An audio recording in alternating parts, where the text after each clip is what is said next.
Muy buenas tardes, bienvenidos al Mundo Ahora de France 24. Yo soy Elena Lozano y todo lo que verá a continuación es noticia. Iniciamos.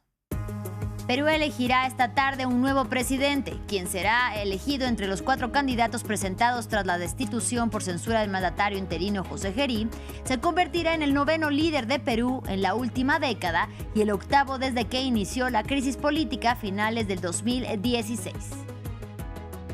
Cuba estrecha aún más los lazos con su aliado tradicional Rusia, en medio de la presión que ejerce Estados Unidos en contra de la isla, que atraviesa una crisis económica y energética. El canciller cubano está en Moscú, donde se reunió con el presidente Vladimir Putin y quien dijo que su país siempre estará del lado de La Habana.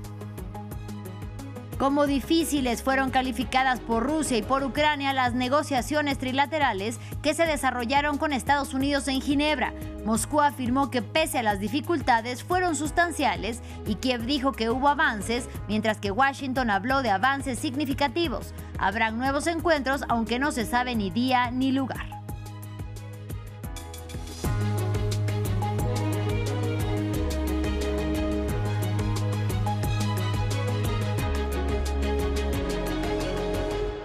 Iniciamos con un nuevo capítulo en la crisis política por la que atraviesa Perú. Un día después de la destitución de José Gerí, el Congreso peruano escogerá esta tarde al nuevo presidente interino. Entre los 4 congresistas que presentaron sus candidaturas, se elegirá al 9º presidente de Perú en la última década y al 8º desde que inició a finales del 2016 la crisis política. Este permanecerá en el cargo hasta abril, cuando tendrán lugar las próximas elecciones presidenciales y legislativas en el país andino. William Gassó con toda la información. ¿Quién sucederá a José Gerí a la cabeza del gobierno interino de Perú? Ayer el presidente interino peruano fue censurado por investigaciones en su contra por corrupción y tráfico de influencias. Este miércoles el Congreso escogerá al 9º presidente del país andino en los últimos 10 años, el 8º desde la crisis política iniciada a finales de 2016. 4 congresistas presentaron sus candidaturas. La favorita se llama María del Carmen Alba, pertenece a la Acción Popular y fue presidenta del Congreso entre 2021 y 2022. Abogada de 58 años y militante histórica del partido centrista, se beneficia del apoyo de un partido que ha ocupado la presidencia del país en 3 ocasiones. Otro candidato es la figura de izquierda Edgar Raimundo. Con 73 años, este sociólogo cuenta una larga experiencia política en formaciones de izquierda y pertenece ahora a Juntos por el Perú. Edgar Raimundo cree poder generar consenso alrededor de su candidatura. Por supuesto, porque yo soy de las personas que conversa bastante, soy de las personas que genera consenso y por supuesto, independientemente de la posición política e ideológica, está de por medio de nuestro país y para eso hay que dar la vuelta en todo sentido bajo criterios democráticos para lograr consensos amplios. El tercer candidato es Héctor Acuña. El legislador conservador de 68 años es el hermano del actual candidato presidencial César Acuña. Es miembro de la formación Honor y Democracia, integrada en gran parte por exaltos mandos de las Fuerzas Armadas. El cuarto postulante es José Balcázar, de 83 años, ex magistrado y antiguo integrante de la Corte Suprema, pertenece a Perú Libre, el mismo partido de izquierda al cual pertenecía el expresidente Pedro Castillo. El presidente interino permanecerá en el cargo en principio hasta la celebración de las elecciones generales, cuya primera vuelta es el 12 de abril. El primer ministro de Qatar, Mohammed bin Abdulrahman Al Thani, está en Caracas. La presidenta encargada de Venezuela, Delcy Rodríguez, lo recibió para una reunión privada en el Palacio de Miraflores. Ambos países buscan fortalecer su relación bilateral a poco más de un mes de que Estados Unidos capturara y encarcelara a Nicolás Maduro.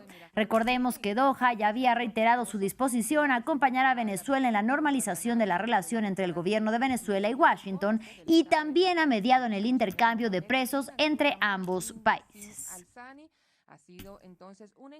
Ahora vamos a Rusia. En medio del aumento de presiones de Estados Unidos contra Cuba, el gobierno de la isla estrecha aún más los lazos con su aliado tradicional Rusia. El canciller Bruno Rodríguez está en Moscú, donde este miércoles lo recibió el presidente ruso Vladimir Putin, quien dijo que su país siempre estará del lado de La Habana. En este informe de Diego Bassani les explicamos más sobre la alianza histórica entre ambos países. ¿Podrá Rusia salir al rescate de Cuba una vez más? En medio de una prominente crisis energética y de abastecimiento provocada en parte por el robustecimiento del bloqueo marítimo de Estados Unidos a la isla, Moscú fue el escenario el miércoles de un despliegue diplomático para apoyar a la nación caribeña, reuniones con el canciller Sergei Lavrov, el exmandatario Dmitry Medvedev y con el presidente Vladimir Putin. El Kremlin sigue firme en su apoyo a la administración del Partido Comunista Cubano. Junto con la mayoría de los miembros de la comunidad internacional, hacemos un llamamiento a Estados Unidos para que actúe con sentido común y responsabilidad y se abstenga de llevar a cabo sus planes de bloqueo naval de la Isla de la Libertad. Tras el éxito de la revolución a fines de los años 50, el gobierno de Fidel Castro estableció vínculos estrechos con la Unión de Repúblicas Socialistas Soviéticas, creando así programas de cooperación militares, tecnológicos, médicos y diplomáticos. De este modo, el Kremlin realizó millonarias donaciones a Cuba a cambio de productos agrícolas como el azúcar. Para 1962, las tropas de Moscú instalaron en la isla caribeña misiles de mediano y largo alcance, desencadenando la denominada crisis de los misiles con Estados Unidos. Este gobierno ha prometido y mantenido la más estricta vigilancia sobre el aumento de la presencia militar soviética en la isla de Cuba. En las últimas semanas, evidencias incontestables han demostrado que se está preparando una serie de instalaciones de misiles ofensivos en esa isla encerrada.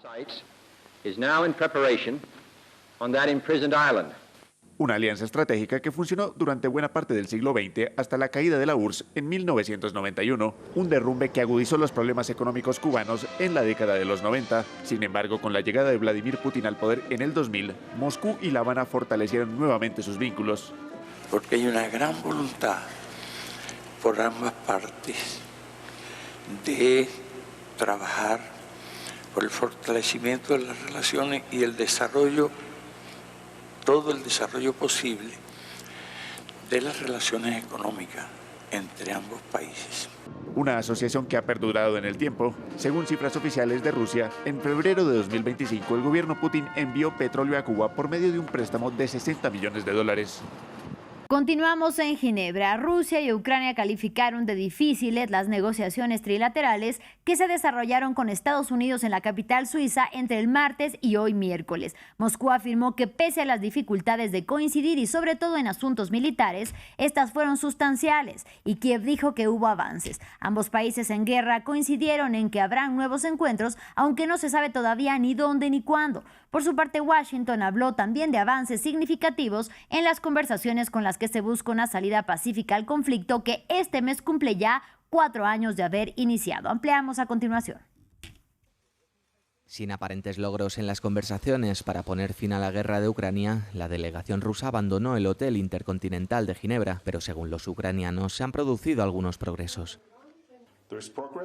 Hay avances, pero no se pueden revelar detalles en este momento. El siguiente paso es alcanzar el nivel de consenso necesario para someter las decisiones tomadas a la consideración de los presidentes. Nuestra tarea es preparar una base práctica, no meramente formal, para ello. Ucrania sigue mostrándose constructiva. Las conversaciones fueron la tercera ronda de negociaciones mediadas por Estados Unidos. Ayer se prolongaron durante mucho tiempo en diferentes formatos y hoy también durante unas 2 horas. Fueron difíciles, pero profesionales. La próxima reunión tendrá lugar en un futuro próximo.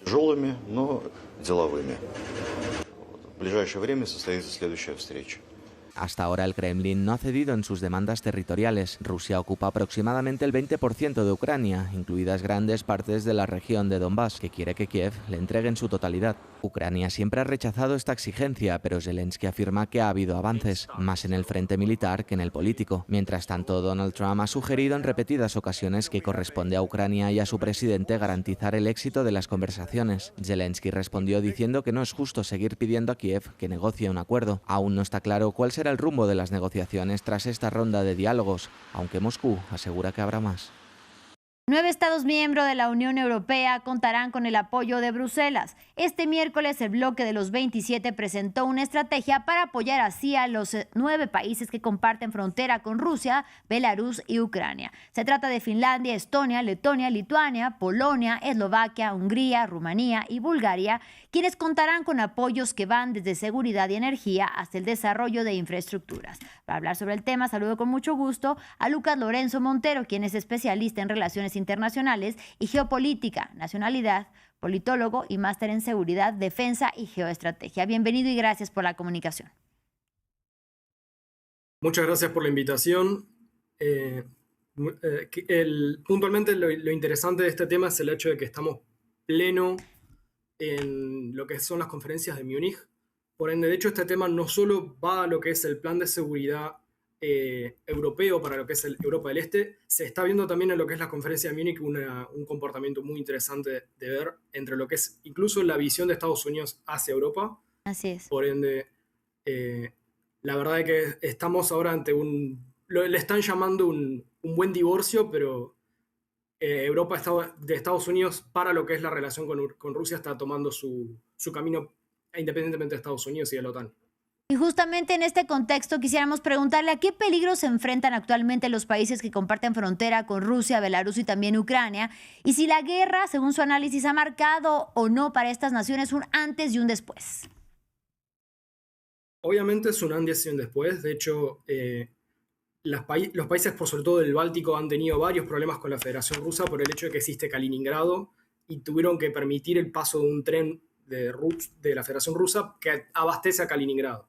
Y en varias veces ellos lo han interrumpido como para aumentar tensiones o generar alguna tensión con la Federación Rusa o en respuesta a una tensión generada por la Federación Rusa. Pero hoy los mayores riesgos se encuentran desde el lado de lo que es energético, desde lo que es el lado de lo que es la ciberdefensa, tanto software como hardware, porque hubo tanto intentos de vulneración de lo que es tanto a empresas como a infraestructura, como a entidades estatales de lo que es el Báltico. Por sobre todo Estonia fue el que más recibió los golpes más fuertes.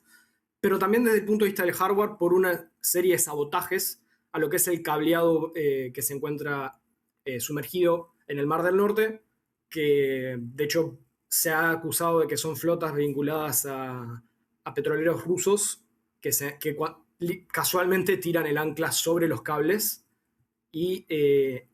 Pero la mayor preocupación de lo que es Europa en general, de lo que es la Unión Europea, para lo que es los países cercanos a la Federación Rusa, es energía principalmente, que es de hecho donde más seguramente se vayan a enfocar en lo que son las asistencias. Para lo que es energía, en caso de que se pierda cualquier tipo de suministro de lo que venga de lo que es Rusia o las centrales nucleares que se encuentran amenazadas y puedan tener un mejor acceso desde lo que es energía que venga de Europa Occidental, y en lo que es infraestructura para poder permitir mejor conexión en caso de que tenga que operar una operación militar defensiva hacia esos países. De momento no pareciera que es nada de rearme realmente significativo como para poder ir a un choque con la Federación Rusa, pero sí es para una estrategia grande de defensa de lo que son los conceptos muy estratégicos de lo que es Europa del Este, que es energía y por sobre todas las cosas cuestiones de ciberseguridad.